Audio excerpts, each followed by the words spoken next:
Human rights is, geez, that's a good question. Human rights. Well, that's a tough one. Wow. I don't even know how to give that a definition. I would probably have to do a little bit of homework or something. Any right that I think just as a normal, human, any... The rights that humans have? Oh, that's a very large debate. Tú le puedes preguntar a 20 personas y te van a dar 20 diferentes opiniones. Non saprei, una domanda complicatissima. We just take them for granted that they're there, but we don't even consider what they are.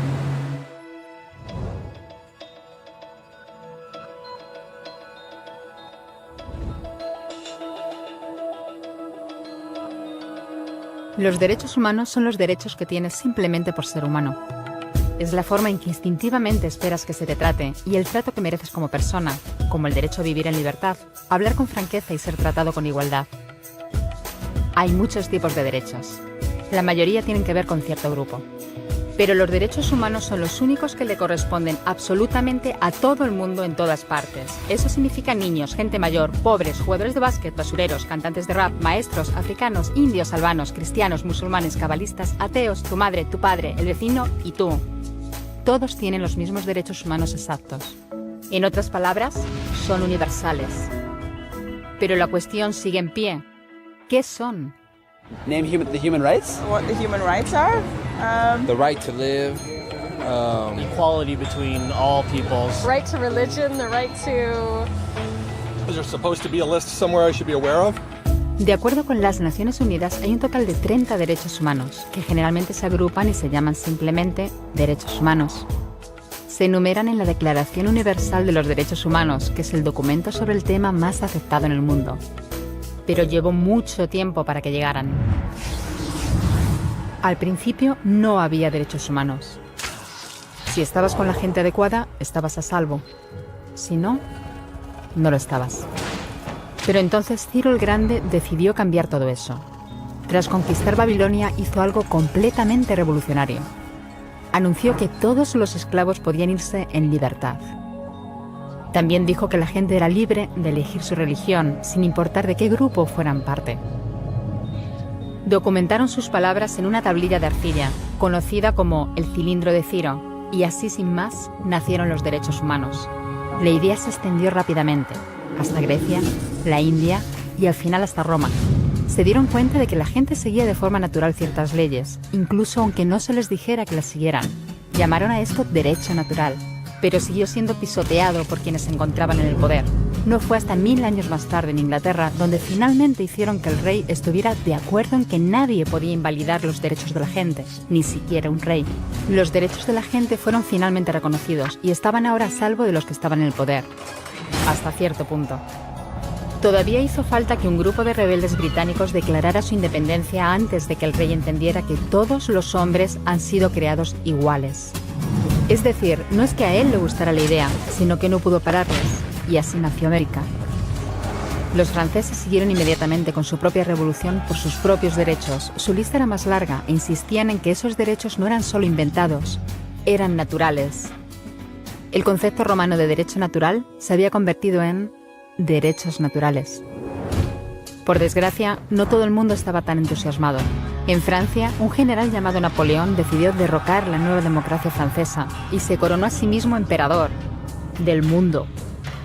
Y casi tuvo éxito.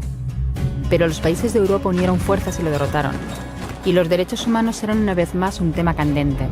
Se redactaron acuerdos internacionales garantizando ampliamente muchos derechos por toda Europa, pero solo a través de Europa.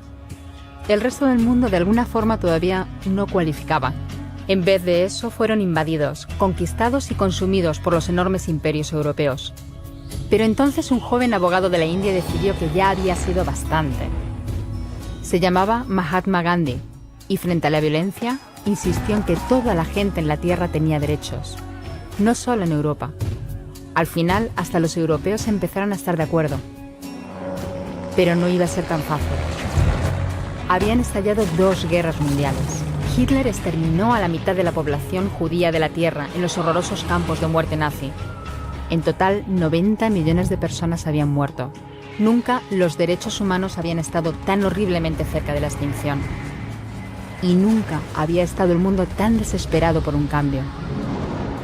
De forma que los países de la Tierra hicieron causa común y formaron las Naciones Unidas. Su propósito básico era reafirmar la fe en los derechos humanos fundamentales, en la dignidad y el valor de la persona humana. ¿Pero qué eran los derechos humanos? ¿Eran las proclamaciones de Ciro? ¿El derecho natural de Roma? ¿Las declaraciones de Francia? Todo el mundo parecía tener una idea ligeramente distinta de lo que deberían ser los derechos humanos. Pero bajo la supervisión de Eleanor Roosevelt, finalmente se pusieron de acuerdo en una serie de derechos para absolutamente todo el mundo. La Declaración Universal de Derechos Humanos. El concepto francés de los derechos naturales se había convertido finalmente en los derechos humanos. Así que, en resumen, al principio solo unos cuantos afortunados tenían derecho alguno, hasta que uno de ellos decidió, oye, otra gente también debería tener derechos, lo que fue estupendo, salvo que no todo el mundo estuvo de acuerdo. Y solo que llevó unos cuantos miles de años de lucha, declaraciones y más lucha hasta que finalmente todo el mundo estuvo de acuerdo en que los derechos humanos deberían ser para todos. Y vivieron felices y comieron perdices. Salvo que hay un pequeño problema. Si la gente tiene derecho a la comida y el cobijo, ¿por qué hay 16.000 niños muriendo de hambre cada día? 1 cada 5 segundos. Si la gente tiene libertad de expresión, ¿por qué hay miles de personas en prisión por hablar claro? Si la gente tiene derecho a la educación, ¿por qué hay más de 1.000 millones de adultos incapaces de leer? Si la esclavitud ha sido abolida verdaderamente, ¿por qué hay 27 millones de personas todavía esclavizadas hoy en día? Más del doble de las que había en el siglo XIX. El hecho es que, cuando se firmó, la Declaración Universal de los Derechos Humanos no tenía la fuerza de la ley. Era opcional.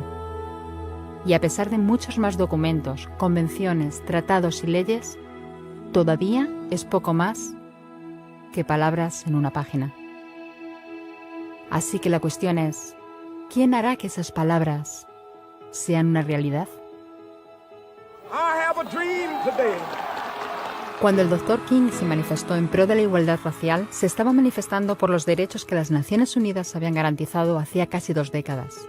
Pero con todo, se manifestó. Cuando Nelson Mandela defendió la justicia social en la década de 1990, su país ya había estado de acuerdo en abolir esa discriminación desde hacía ya casi 40 años. Pero con todo, él luchó. Los que luchan hoy en día contra la tortura, la pobreza y la discriminación no son gigantes o superhéroes. Son gente, niños, madres, padres, maestros, individuos librepensadores que se niegan a quedarse callados, quienes se dan cuenta de que los derechos humanos no son una lección de historia, no son palabras en una página, no son discursos, ni anuncios, ni campañas de relaciones públicas. Son las elecciones que hacemos cada día como seres humanos. Son la responsabilidad que todos compartimos, de respetarnos mutuamente, ayudarnos y proteger a los necesitados. Como Eleanor Roosevelt dijo, ¿dónde empiezan después de todo los derechos humanos universales? En pequeños lugares cerca de casa, tan cerca y tan pequeños que no pueden verse en los mapas del mundo. Aún así, son el mundo de la persona individual, el barrio donde vive, la escuela o la universidad a la que asiste, la fábrica, la granja o la oficina donde trabaja. Esos son los lugares donde cada hombre, mujer y niño buscan justicia igualitaria, igualdad de oportunidades, dignidad igualitaria sin discriminación. A menos que esos derechos tengan un significado ahí, tienen muy poco significado en cualquier otra parte.